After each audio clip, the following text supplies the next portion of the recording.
Khelo India Ramanagara ಕೇಂದ್ರ ಮತ್ತು ಕರ್ನಾಟಕ ಸಾಹಸ ಅಕಾಡೆಮಿ ಕೇಂದ್ರ ರಾಮನಗರದ ಮಲ್ಲಕಂಬ ತರಬೇತಿ ಕೇಂದ್ರದಲ್ಲಿ 10 ದಿನಗಳ ಮಲ್ಲಕಂಬ ಮತ್ತು ಗ್ರಾಮೀಣ ಕ್ರೀಡೆಗಳ ರಾಜ್ಯಮಟ್ಟದ ಶಿಬಿರವನ್ನು ಕೇಂದ್ರದ ಸಂಸ್ಥಾಪಕ ಅಧ್ಯಕ್ಷ ಡಾಕ್ಟರ್ ಆಸನ್ ರಘು ಮತ್ತು ಗೌರವಾಧ್ಯಕ್ಷ ರಾಜಶೇಖರ್ ಅವರ ನೇತೃತ್ವದಲ್ಲಿ ಏರ್ಪಡಿಸಲಾಗಿತ್ತು. ಇಂದು ನಗರದ ರಾಮದೇವರ ಬೆಟ್ಟದ ರಸ್ತೆ ಬಳಿ ಇರುವ ಸಾಹಸ ಕಲಾ ಶಿಕ್ಷಣ ಕೇಂದ್ರದಲ್ಲಿ ನಡೆದ ಸಮಾರೋಪ ಸಮಾರಂಭವನ್ನು ಉದ್ಘಾಟಿಸಿದ ನಗರಸಭಾ ಅಧ್ಯಕ್ಷ ಕೆ ಶೇಷಾದ್ರಿ ಶಶಿ ಮಾತನಾಡಿ, ಡಾಕ್ಟರ್ ಆಸನ್ ರಘು ಅವರು ಸಾಹಸ ಕಲೆಗಳಲ್ಲಿ ಅಪರಿಣಿತ ಜ್ಞಾನ ಹೊಂದಿದ್ದಾರೆ. ಗ್ರಾಮೀಣ ಕಲೆಯಾಗಿರುವ ಮಲ್ಲಕಂಬ ಇನ್ನಿತರ ಗ್ರಾಮೀಣ ಕ್ರೀಡೆಗಳ ಬಗ್ಗೆ ರಾಜ್ಯದಾದ್ಯಂತ ನೂರಾರು ಮಕ್ಕಳಿಗೆ ಅವರು ಉಚಿತ ತರಬೇತಿ ನೀಡಿದ್ದಾರೆ. ಕಳೆದ 19 ವರ್ಷಗಳಿಂದ ನಿರಂತರವಾಗಿ ಸಮರಾಭ್ಯಾಸದಂಥ ಕೆಲಸ ಮಾಡುತ್ತಾ ಬಂದಿದ್ದಾರೆ. ಇಂದಿನ 10 ದಿನಗಳ ಶಿಬಿರವು ಅವರಿಗೆ ಇನ್ನಷ್ಟು ಸ್ಫೂರ್ತಿ ಯಶಸ್ಸು ತರಲಿ. ಅವರಿಗೆ ನಮ್ಮ ಸಹಕಾರ ಎಂದಿಗೂ ಇರುತ್ತದೆ ಎಂದು ಅವರು ತಿಳಿಸಿದ್ದಾರೆ. 2006ನೇ ಇಸ್ವಿನಲ್ಲಿ ಪಾದಾರ್ಪಣೆ ಮಾಡಿದಾಗಿಂದಲೂ ಕೂಡ ಮೊದಲನೇ ಬಾರಿಗೆ ಅವರೆಲ್ಲ ಕಾರ್ಯಕ್ರಮ ನಡೆಸಬೇಕು ಅಂತ ಬಂದು ಇಲ್ಲೇ ಜನ ಹೊಂದ್ಬಿಟ್ರು. ಅದು ಮೊದಲನೇ ಸಾರಿ ಅವಕಾಶ ಮಾಡ್ಬೇಕಂತೇಳಿ ನಾನೇ ನಮ್ಮ ಜಾಗದಲ್ಲೇ ಅವರು ಈ ಒಂದು ಪರಿಕರಗಳನ್ನ ಇಟ್ಕೊಳ್ಳೋದಕ್ಕೆ ಮತ್ತೆ ಜಿಮ್ಮೆ ನಡೆಸ್ತಾ ಇದ್ರು. ಅದನ್ನ ಅವಕಾಶ ನಾವು ಕಲ್ಪಿಸ್ಕೊಟ್ಟಿದ್ವಿ. ಅದಾದ್ಮೇಲೆ ಅನೇಕ ಕಾರ್ಯಕ್ರಮಗಳನ್ನ ರಾಮನಗರಕ್ಕೂ ಅವ್ರಿಗೂ ನೆನಪು ಬೆಳೆದು ರಾಮನಗರದಲ್ಲೇ ಸುಮಾರು 18 ವರ್ಷ 19ನೇ ವರ್ಷ ನಡೀತಾ ಇದೆ. ಅವರು ಸಾಹಸ ಕಲೆಗಳ ಬಗ್ಗೆ ಅಪರಿಮಿತ ಆಸಕ್ತಿಯನ್ನು ಹೊಂದಿದ್ದು ಮಕ್ಕಳಿಗೆ ಏನಾದರೂ ಮಾಡಬೇಕು ಅಥವಾ ಈ ಗ್ರಾಮೀಣ ಕಲೆಗಳ ಬಗ್ಗೆ ಗ್ರಾಮೀಣ ಕ್ರೀಡೆಗಳ ಬಗ್ಗೆ ಅನೇಕ ಸಾರಿ ಒಳ್ಳೊಳ್ಳೆ ಕಾರ್ಯಕ್ರಮಗಳನ್ನ ಮಾಡಿಕೊಟ್ಟಿದ್ದಾರೆ. ಅದೇ ರೀತಿ ಈ ಭಾಗದಲ್ಲಿ ಅದರಲ್ಲೂ ಅನೇಕ ಕ್ರೀಡೆಗಳು ಬೇರೆ ಬೇರೆ ಕ್ರೀಡೆಗಳ ಬಗ್ಗೆ ಎಲ್ಲರೂ ಆಸಕ್ತಿ ವಹಿಸ್ತಾರೆ. ಆದರೆ ಮಲ್ಲಕಂಬ ಮತ್ತು ಗ್ರಾಮೀಣ ಭಾಗದ ಕ್ರೀಡೆಗಳ ಬಗ್ಗೆ ವಿಶೇಷವಾಗಿ ಅವರ ಆಸಕ್ತಿಯನ್ನು ಹೊಂದಿದ್ದು ಆ ಒಂದು ವಿಭಾಗದಲ್ಲೇ ಅವರು ಪರಿಣಿತಿಯನ್ನು ಹೊಂದಿ ಬಹಳಷ್ಟು ಜನ ಮಕ್ಕಳನ್ನ ತಯಾರು ಮಾಡಿ ಅವ್ರನ್ನೆಲ್ಲರನ್ನೂ ಕೂಡ ಒಂದು ಒಳ್ಳೆಯ ರೀತಿಯ ಒಂದು ಕ್ರೀಡಾಪಟುಗಳನ್ನಾಗಿ ಮಾಡೋದ್ರಲ್ಲಿ ಅವರು ಯಶಸ್ಸನ್ನು ಕಂಡಿದ್ದಾರೆ. ಹಾಸನ್ ರಘು ಅವ್ರ ಬಗ್ಗೆ ಒಂದ್ಸಲ ಚೆಕ್ ಮಾಡ್ಲಿಕ್ಕೆ ಹೇಳಿದ್ರು. ಯಾವುದೋ ಒಂದು ಪ್ರಶಸ್ತಿ ಡೆಲ್ಲಿಲಿ ಕೊಡ್ತಾ ಇದ್ದಾರೆ, ಅವ್ರದ್ದು ಪೂರ್ವಾಪರಿಗಳನ್ನ ಚೆಕ್ ಮಾಡಿ ಹೇಳಿ ಅಂತ ಹೇಳಿದ್ರು. ಒಳ್ಳೆ ವ್ಯಕ್ತಿ. ನಾನು ಅವಾಗ ಚೆಕ್ ಮಾಡಿದೆ, ನಾನು ಎಲೆಕ್ಷನ್ ಟೈಮಲ್ಲಿ ಬಂದಾಗ ನಾನು ಚೆಕ್ ಮಾಡಿದ್ದೆ. ತುಂಬಾ ರಾಮನಗರದಲ್ಲಿ ತುಂಬಾ ಸಾಂಸ್ಕೃತಿಕ ಕಾರ್ಯಕ್ರಮಗಳು ಮತ್ತು ಕ್ರೀಡಾ ಕಾರ್ಯಕ್ರಮಗಳನ್ನೆಲ್ಲ ಆಯೋಜನೆ ಮಾಡಿದ್ದಾರೆ. ಈ ಸೂಟಬಲ್ ವ್ಯಕ್ತಿ ಅಂತ ನಾನು ಹೇಳಿದ್ದೆ. ಅದು ಅವ್ರಿಗೆ ಬಹುಶಃ ಗೊತ್ತಿಲ್ಲ ಅನ್ಸುತ್ತೆ. ಅವಿನಾಶ್ ಸರ್ ಅದನ್ನ ರೆಕಮೆಂಡ್ ಮಾಡಿದ್ರು ಡೆಲ್ಲಿಗೆ. ಅದು ಪ್ರಶಸ್ತಿ ಸಿಕ್ತೋ ಇಲ್ವೋ ಗೊತ್ತಿಲ್ಲ, ಬಟ್ ರೆಕಮೆಂಡ್ ಅಂತೂ ಮಾಡಿದ್ವಿ. ಸೊ ಇವತ್ತು ಎಲ್ಲ ನಮ್ಮ ಮಕ್ಕಳು ಇಲ್ಲೆಲ್ಲ ನೀವೆಲ್ಲ ಬಂದಿದ್ದೀರಾ, ನೀವೆಲ್ಲ ಇದೇ ತರ ನೀವು ಹಿಂಗೆ ನಮ್ಗೆ ಮೆಂಟಲ್ ಹೆಲ್ತ್ ಸ್ಟೇಬಲ್ ಇರಬೇಕು, ಹಂಗೆ ಫಿಸಿಕಲ್ ಬಾಡಿನೂ ಸ್ಟೇಬಲ್ ಇರಬೇಕು. ಸೊ ತಾವೆಲ್ಲ ಒಳ್ಳೊಳ್ಳೆ ಮುಂದೆ ಈ ಒಂದು ಕ್ರೀಡಾಕೂಟಗಳಲ್ಲಿ ಭಾಗವಹಿಸಿದ್ರೆ ನಿಮ್ಗೆ ಒಳ್ಳೊಳ್ಳೆ ರಿಸರ್ವೇಶನ್ಸ್ ಸಿಗುತ್ತೆ ಅಂತ ನಾನು ಹೇಳಲಿಕ್ಕೆ ಇಷ್ಟಪಡ್ತೀನಿ.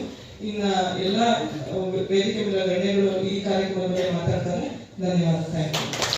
ಮೊದಲನೇದಾಗಿ ಈ ಒಂದು ಕಲೆಯನ್ನ ಇಲ್ಲಿವರೆಗೆ ಬೆಳೆಸಿಕೊಂಡು ಪ್ರೋತ್ಸಾಹಿಸಿಕೊಂಡು ಬರುತ್ತಿರ್ತಕ್ಕಂಥ ನಮ್ಮ ಆಸನ್ ರಘು ಅವರಿಗೆ ಗೌರವ ಡಾಕ್ಟರೇಟ್ ಪದವಿ ಬಂದಿದ್ದಕ್ಕೆ ಅವರಿಗೆ ಅಭಿನಂದನೆಗಳನ್ನು ಸಲ್ಲಿಸ್ತಾ ಇದ್ದೀನಿ. ನೀವೆಲ್ಲ ಕೂಡ ಈ ಒಂದು ಕಲೆಗೆ ಒತ್ತು ಕೊಟ್ಟು ಇಷ್ಟು ಅದ್ಭುತವಾದ ಒಂದು ಪ್ರದರ್ಶನವನ್ನು ನೀಡಿದ್ದೀರಿ. ತುಂಬ ಅಚ್ಚುಕಟ್ಟಾಗಿ ನೀವು ಶ್ರದ್ಧೆಯಿಂದ ಕಲಿತಿದ್ದೀರಿ. ಇದನ್ನು ನಾವು ಹಿಂಗೆ ಮುಂದುವರಿಸ್ಕೊಂಡು ಹೋಗಬೇಕು.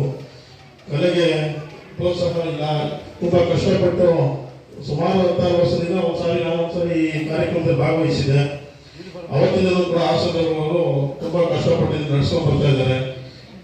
ಈ ಒಂದು ಜಾನಪದ ಕಲೆ ನಶಿಸಿ ಹೋಗ್ತಾ ಇರ್ತಂಥ ಸಂದರ್ಭದಲ್ಲಿ ಇದನ್ನ ಉಳಿಸ್ಕೊಂಡು ಬರೋಕ್ಕೆ ಪ್ರಾಮಾಣಿಕವಾದ ಪ್ರಯತ್ನ ಮಾಡ್ತಾ ಇರೋದಕ್ಕೆ ಮತ್ತೊಮ್ಮೆ ಅವರಿಗೆ ಅಭಿನಂದನೆಗಳನ್ನು ಸಲ್ಲಿಸಿ, ಸಂಪೂರ್ಣವಾಗಿ ನಾವು ಕೂಡ ಅವರ ಜೊತೆಯಲ್ಲಿ ಅವರಿಗೆ ಬೇಕಾದ ಸಹಕಾರವನ್ನು ನೀಡಲಿಕ್ಕೆ ಸಿದ್ಧರಿದ್ದೇವೆ. ಇಂಥ ಕಲೆಯನ್ನು ನಶಿಸೋಕ್ಕೆ ಕೊಡಬಾರದು, ಇದನ್ನು ಮುಂದುವರಿಸ್ಕೊಂಡು ಹೋಗಲಿ ಅಂತ ಆಶಿಸ್ತಾ ನನಗೆ ಮಾತನಾಡೋಕ್ಕೆ ಅವಕಾಶ ಮಾಡಿಕೊಟ್ಟಂಥ ತಮ್ಮೆಲ್ಲರಿಗೂ ಧನ್ಯವಾದಗಳನ್ನು ತಿಳಿಸಿ ನಾನು ಮಾತು ಮುಗಿಸ್ತೀನಿ. ನಮಸ್ಕಾರ.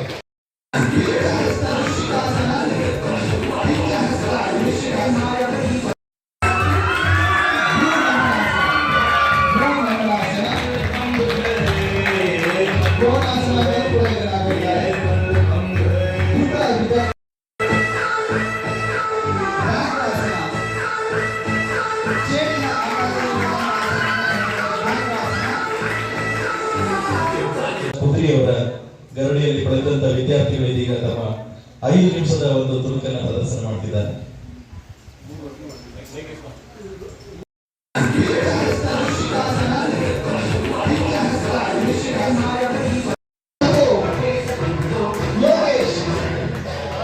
ಅನುಜ್ ಮತ್ತೆ ಯೋಗೇಶ್ ಕುರುಮಾಸನ, ಮಧ್ಯದಲ್ಲಿ ಸೀತಾ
ವಿಡಿಯೋ ಇಷ್ಟವಾಗಿದ್ದರೆ ಲೈಕ್, ಶೇರ್ ಮತ್ತು ಸಬ್ಸ್ಕ್ರೈಬ್ ಮಾಡಿರಿ. ವಂದನೆಗಳೊಂದಿಗೆ